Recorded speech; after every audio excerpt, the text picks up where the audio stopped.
EVM फोड़ने की हम तैयारी करेंगे और जो ईवीएम फोड़ेगा उसको देशभक्ति का हम सर्टिफिकेट देंगे। ईवीएम एक बड़ा अवरोध है देश के लोकतंत्र के लिए और छोटी पार्टियों के लिए। ऐसा लगभग तय हो जाएगा कि ईवीएम के ऊपर ईवीएम को फोड़ना ही पड़ेगा। इस देश में ईवीएम मशीनों की आरती उठाने का काम किया। उस समय बहुत सारी पार्टियों की हजम नहीं हो रहा था कि ऐसा कैसे संभव है।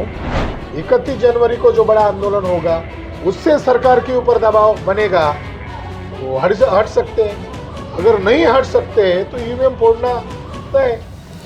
ईवीएम पर संदेह है आपको, हो सकता है ना हो, लेकिन अब उन लोगों की संख्या तेजी से बढ़ गई है जो ईवीएम से धोखाधड़ी को सच मानते हैं और इसके गलत इस्तेमाल को लेकर सवाल उठा रहे हैं। बामसेफ और भारत मुक्ति मोर्चा से जुड़े संगठन तो इस मामले को लेकर कई साल से अभियान छेड़े हुए हैं। नागपुर अधिवेशन में बामसेफ और बहुजन मुक्ति पार्टी के नेताओं ने इंडस न्यूज टीवी से बातचीत में इस सिलसिले में भी बात की।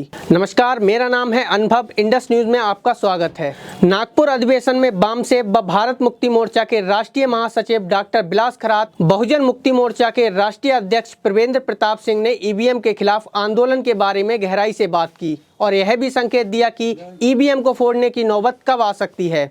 उन्होंने ईवीएम भंडाफोड़ अभियान और आंदोलन की रणनीति और नतीजों पर बातचीत और 31 जनवरी को होने जा रहे जमावड़े पर भी बात की। सुनिए दोनों नेताओं ने क्या कहा। नहीं, कोई समस्या नहीं है। सबसे बड़ी समस्या देश के अंदर में जो चुनाव कराने की प्रक्रिया है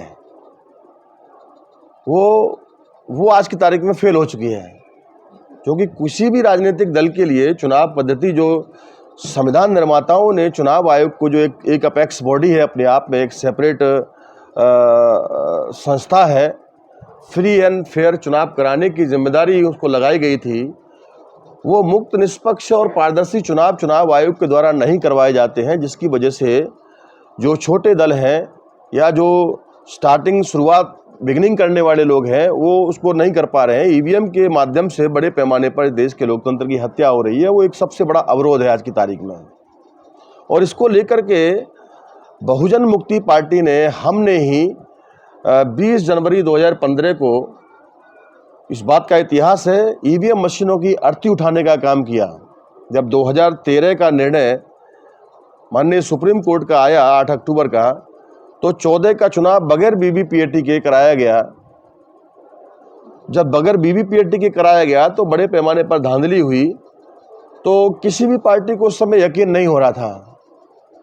तो 14 के चुनाव के बाद में लगभग 16 मई को रिजल्ट आया था 2014 का, और फिर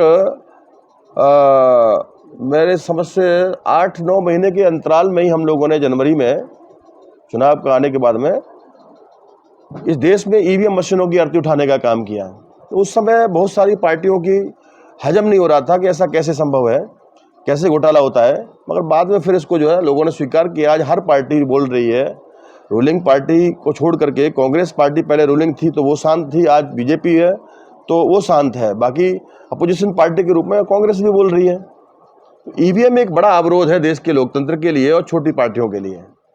ये दिसंबर तक, जैसे पिछली जो यात्रा चल रही थी उसमें ये बात थी कि दिसंबर तक अगर चुनाव आयोग इस मामले में कुछ डिसीजन नहीं लेता है कि 100% पेपर ट्रेल लगाने की बात अगर है, उसको अगर वो डिनाई करता है, तो तब हम ये बात कह सकते हैं, फिर लोग ईवीएम को फोड़ने की बात कर सकते हैं। नहीं, हमने ऐसा कहा था कि हम लोग ये जो ईवीएम भंडाफोड़ अभियान चला रहे हैं, मासेस को जगाने का अभियान कर रहे हैं, हम लोग चेतावनी देकर कहा कि 2024 में ईवीएम के बगैर चुनाव हो, फिर भी अगर आप ईवीएम को आग्रही रहेंगे तो हम भारत बंद करेंगे ईवीएम को लेकर।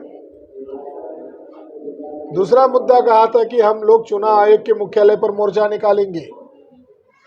और तीसरा मुद्दा ये कहा था, फिर भी आप नहीं मानते हो, तानाशाह का रोल अदा करोगे और ईवीएम के जरिए से चुनाव करेंगे तो हम लोग पूरे भारत भर में 15 लाख बूथ है, ईवीएम फोड़ने की हम तैयारी करेंगे और जो ईवीएम फोड़ेगा उसको देशभक्ति का हम सर्टिफिकेट देंगे। ऐसी संभावना है। अब हम जो बातें कर रहे हैं वो आम बातें होना शुरू हो गया है। अगर हम गलत है तो फिर हमें अंदर डाल दें। ईवीएम को लेकर जो मुद्दे प्रस्तुत कर रहे हैं उसका कोई तोड़ उनके पास नहीं है। बस उस जानकारी को, उस इंफॉर्मेशन को वो उनके सो कॉल्ड राष्ट्रीय मीडिया में लाना नहीं चाहते। दूसरा, हमारा चुनाव आयोग के मुख्यालय पर मोर्चा है, तो वो जो करना है वो करेंगे, हमें जो करना है हम करेंगे। मतलब ऐसे संभावित है कि देशभक्ति के सर्टिफिकेट बांटने की नौबत आ सकती है। देश को बचाने के लिए तो करना पड़ेगा ना। मतलब ऐसी संभावना तो है ना, सर्टिफिकेट अभी बांट सकते हैं। 31 दिसंबर को अगर बड़ा विशाल आंदोलन हो गया और उससे उनका 31 जनवरी को जो बड़ा आंदोलन होगा उससे सरकार के ऊपर दबाव बनेगा, वो हट सकते हैं। अगर नहीं हट सकते तो ईवीएम फोड़ना तय। मतलब तब ऐसा लगभग तय हो जाएगा कि ईवीएम के ऊपर ईवीएम को फोड़ना ही पड़ेगा अगर वो ये नहीं मानते हैं तो। है ना।